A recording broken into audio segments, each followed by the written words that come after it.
After learning about what you can invest in, you might be wondering, why should I invest?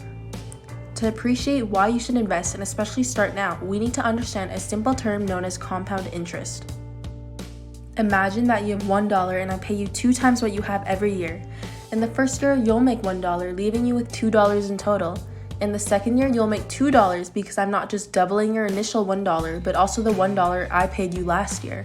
The year after that, you'll make $4, and then $8, $16, $32, $64, $128, and etc. As you can see, it quickly adds up. This is known as exponential growth. According to Einstein, compound interest is the 8th wonder of the world. He who understands it earns it, he who doesn't pays it.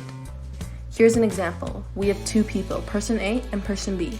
Let's say person A started with that $2,000 and invested it with compound interest, while person B invested it with simple interest, which only pays you for what you put in initially, not the money you made afterwards.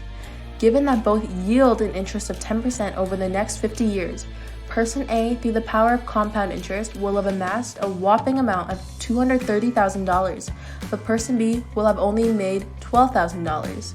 That's $218,000 of difference starting from just $2,000. To further visualize this exponential growth aspect of compound interest, let's use 30 years instead of 50 years.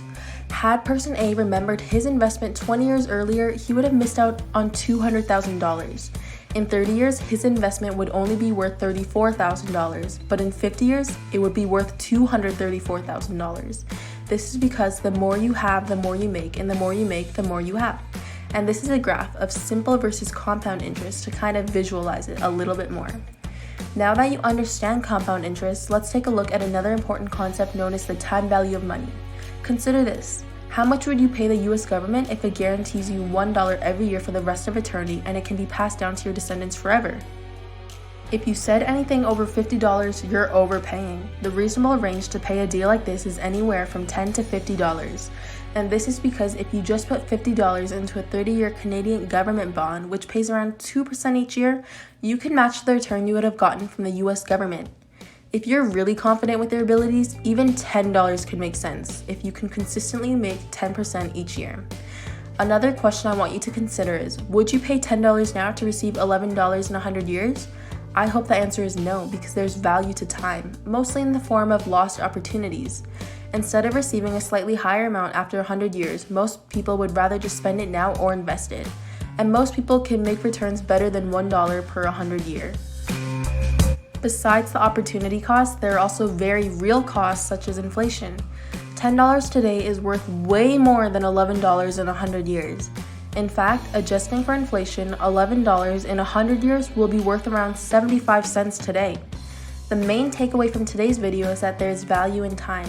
That value is in the form opportunity costs.